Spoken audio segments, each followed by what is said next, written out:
It was like about 2017. I'd been hearing about MI. It was coming into the research with allied healthcare providers, and some PTs were, like talking about it in health coaching and in nutrition. And then I showed my educator, and I was taking his classes, and I showed him some work that Pete O'Sullivan was doing in cognitive functional therapy. And I thought it was fascinating. He'd learned that all himself just by saying, I need to understand the patient's problem from the patient's perspective. And so that was like the gateway saying, I got to do this.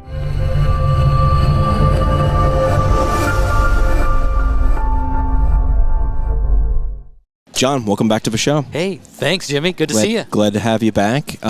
Saw you talking in the open mic the other day. They're doing open mic nights now here at the AOMPT conference. What was the? Give me a recap of the story or the idea, the concept you were sharing with everybody. Yeah, the open mic was fun. It was like, do you have a funny story, something to make you laugh, to make you want to cry, a poignant story, something about our career. And for me, it was I talked about communication.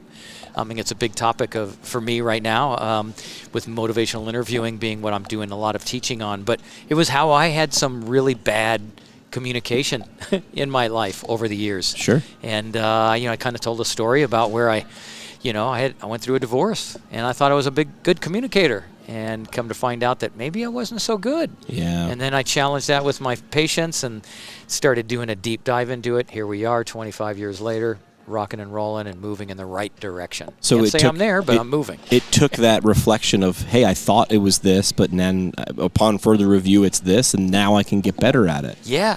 And I was like, man, I was communicating well with patients, but maybe not with my interpersonal relationships. Yeah. It's like, wow, I'm taking things for granted, doing that kind of stuff. So it was very powerful. So it was fun, and I told some funny stories, some weird things that patients do. Yeah.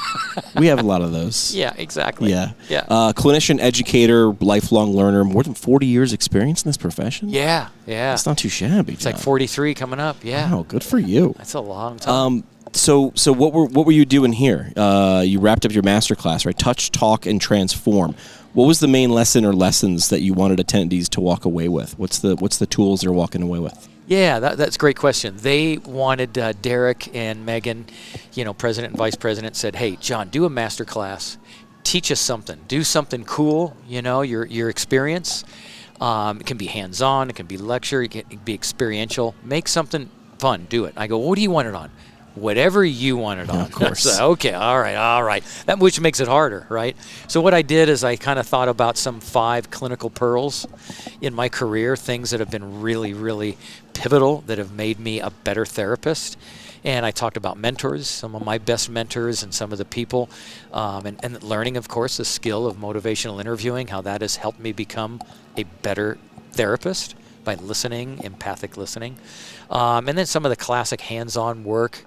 And one of the funny ones was the great story about, there was this chiropractor, Gordy Ainsley, from Beno Vista area. That's just over the hill from here, where we are right now in Reno. And he did the Western States 100. He was the original guy that talked about, or that did the Western States. His horse went lame, the Tevis Cup, and so he said, I'm going to run it. And he ran 100 miles from Squaw Valley all the way over the mountain range and to end in Auburn. 100-mile run. He did it in less than 24 hours, 1974 or 73. That was the start of ultra running. And he started it by saying, I'm going to run it. And he did it. And this guy's a chiropractor. And before the race, he's always there the day before doing little tune-ups for people on the treatment table, and he's doing body work, and he's doing this cool stuff, and he's playing his reggae music, and he's kind of bobbing and weaving. And I thought, this guy's cool. And I got on the table and let him manipulate me from head to toe. I was like, this guy's amazing. This guy's great. So to me, that was very instrumental to learn something different, learn something from another professional, not just us PTs. We're not the greatest. There's great stuff going on in all these other different groups. And so I had the group practice that, a little whole body OMT that I got in 1996 and have been using with patients for years. Love that. Yeah, it was funny. You've said here and on previous conversations we've had that the best therapists are the best listeners. How can clinicians actually train that skill? right? This is something that it's a skill, which means we can improve upon it, right? That's right. How can clinicians train that skill the same way they might train a manual therapy technique or something like that? Yeah, that's a great question, and that's what happened to me. I trained that skill. I took that deep dive. Well, you and I had that conversation in 2022 when I was learning motivational interviewing, and last year I went through my final, if you will, certification or whatever. I'm now a member of MINT, MINT, Motivational Interviewing Network of Trainers, and so it's an international organization that kind of certifies people in this skill of motivational interviewing. So now I feel like a novice. It's like I've got this training, but I'm such a novice. And so how cool is that? I got another probably 20 years to try to get better at it and continue to help people. So that's one of the ways, is going through the MINT, MINT organization, looking at that. They've got training, and then that's what I'm going to be doing now, is starting the training of educating people on getting through a MINT certification. That's great. That's fantastic. Yeah. We'll talk about more motivational interviewing. It's usually taught in mental health, not necessarily in manual therapy or PT. What made you realize this belongs in PT's toolkits? Yeah, that's funny how that happened. It was like about 2017. I'd been hearing about MI. It was coming into the research with allied healthcare providers, and some PTs were like talking about it, and in health coaching and in nutrition. And then I showed my educator, this guy Steve Berg-Smith from the San Francisco Bay Area. He's an MFT, and I was taking his classes, and I showed him some work that Pete O'Sullivan was doing in cognitive functional therapy. And I had videotaped Pete O'Sullivan's work doing some of this interviewing patients. And I thought it was fascinating. And I showed it to Steve Berg-Smith, and he goes, "Oh, my God, he learned MI beautifully. Where did he learn that?" I said, "Nobody." And he goes, "Wow. He learned that all himself." He found it just by saying, "I need to understand the patient's problem from the patient's perspective." He figured it out and said, "God, he's doing it beautifully." And so that was like the gateway, saying, I got to do this. I got to learn how to do this, learn how to talk to patients, listen to understand, instead of listen to then come back with a rebuttal or a fix it. So that was the start of it going into physical therapy. You've mentioned before that AOMPT is becoming more inclusive of things like motivational interviewing and lifestyle medicine. Why do you see that as necessary in the evolution of our colleagues and our profession? Oh, great question. Yeah, it's so necessary because the research is guiding it, is taking us there. I mean, the research shows Jeremy Lewis last year was doing the AOMPT conference, and he had a full day on the shoulder. And they were finding out that treating patients with musculoskeletal pain for shoulder injuries, they got better when they changed and worked on their lifestyle medicine, instead of working on the mobilization technique, the therapeutic exercise. When they addressed their sleep hygiene and their diet and their nutrition, patients got better. And so the whole idea, that's what AOMPT has done now, has created a bigger scope of what the definition of OMPT is. So research-based, kind of pushing us in that direction, that's been the key thing. John, you're 65, is that true? In a couple of weeks. In a couple of weeks, yeah. And you're still racing bikes. Yeah, hell yeah. What's that taught you about performance, pain, purpose at this stage in your life? It tells me that I think I should quit in about when I turn 85. Good. I figure 85. Good. Yeah. Give yourself two more decades. Yeah. Really exactly. Because I'm going to stop treating patients in June, and then I'm going pro. Exactly. That's how you go pro. I'm going to get some T-shirts, some hats, and I'll get a lot of injuries probably, because that's all I'll be doing is training and racing. You got friends. Yeah, exactly. So, I'm going pro.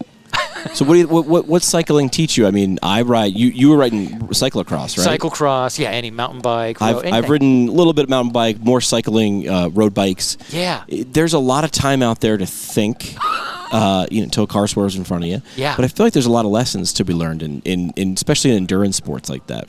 What do you think maybe cycling has taught you? Oh my God, isn't that great? You're good, Jim. You got the good questions. Wonder why you're doing this. The key is ask the question, but I never have to answer any of them, so I always look smart. Yeah, you're so smart. I know, I love it. No, it's really fascinating. But that's real cool because I've been asked that in a different way, right? For example, mindfulness, stress reduction based, information that we've learned from John Kabat-Zinn from 1970s. It's like now physical therapy, we're embracing that. Oh, we got to teach people lifestyle medicine. And people talk about, what do you do for your mindfulness? My mindfulness is on the bike. On the bike. It's when I'm on a climb and it's an hour climb and you're zigzagging up switchbacks. I can get in my zen when my heart rate is pumping. Mm-hmm. I'm not going to sit on the couch and do it, because I'm going to scratch my head and scratch my nuts. I'm going to move around. I'm going to move all over. I'm going to think about this, I want a sip of coffee, but I'm on the bike and there's a purpose. And there's a rhythm. Rhythm, the body's rhythm. I feel so good to be able to move, bob and weave, and that's where I get it. And so I get my mindfulness, I get my stress reduction, I get my fitness, health, all of it right there. And it's just, to me, that is, and I hope to really, truly race for decades. Good for you. Yeah. That's great. Keeps us young, right? Yep. I love it. All right. You know that. Yeah. So let's say this. As you look towards retirement, what do you want your legacy as a teacher and mentor to really be? Empower patients to help themselves. That's been my thing. I need to empower people to be the best they can be. Patient, friend, son, wife, and how can I help you, empower you to do that? And I'm just going to be the guide, like the MI says, the guide. What can I do to help you do that? What do you need, and how are you going to do that? Tell me how you're going to do that. So to me, is my legacy, is to, I think the classic term, train smarter, not harder. Yeah. Educate smarter, not harder. Communicate. So everything about that is that I'm the lifelong learner and the lifelong athlete. And when people say, well, you're getting 65, I mean, don't you think you should just start doing like group rides? Mm-hmm. No. I told my wife and my friends, if you ever hear me say, hey, I think I'm just going to join the bike club in town, you can shoot me. All right. Yeah. No, not the bike club, the racing team. There you go. Good. The racing team. That keeps us young. Yeah. That agreed. keeps us healthy. Agreed. No. Every episode we have a parting shot at the end. Idea, concept, sentiment, quotes. What's a lesson or something you'd want to leave with the audience as we wrap up? Ooh. Man, you're getting me. I don't know. I just be at your best. I mean, we always have something to learn. Be at your best. I want to empower people to be at their best, and I want people to respond to that and do their best. Yeah. Show up. I had this one picture that I sent to one of my buddies who just walked up, and he said, I've seen you on the podium in the last year a couple times. And he goes, but the thing is, you've only been on there like second or third, I've noticed. I never see you on the top box. And I said, you son of a bitch. Yes, I have been. And I found a picture. Well, I showed up. I was the only one that was in my age group. So I had to just finish. Yeah. I showed up, top spot on the podium. Good for you. Got a big old bottle of wine. A happy camper. John, Show up. It's half the battle. John, always appreciate you having on the show. Thanks for coming and sharing some insight on here at AMPT. Awesome. Thanks for listening to Hands On, Hands Off, the official podcast of AMPT. Subscribe now so you never miss an episode, and connect with us at ampt.org or at AMPT on social. Opinions are those of the guests and not official AMPT policy. See you next time.